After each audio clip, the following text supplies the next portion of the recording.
Hello friends, नमस्ते, प्रणाम।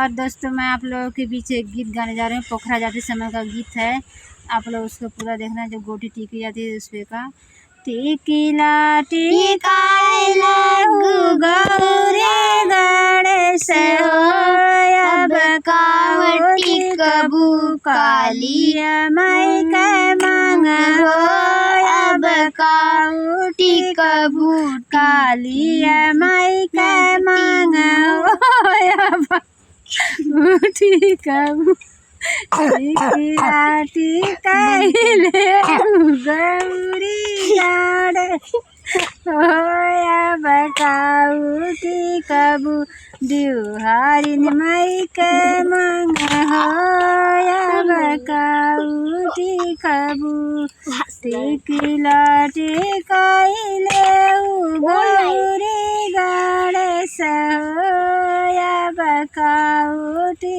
कबू सीतला माई के मांग होया बकाऊ की कबू सीतला माई के मांग हो टीकीला टीकाइले गौरी गणेश होया बकाऊ की कबू समो माई के मांग होया बकाऊ की कबू विंध्याचल माई के मांग होया बकाऊ की कबू।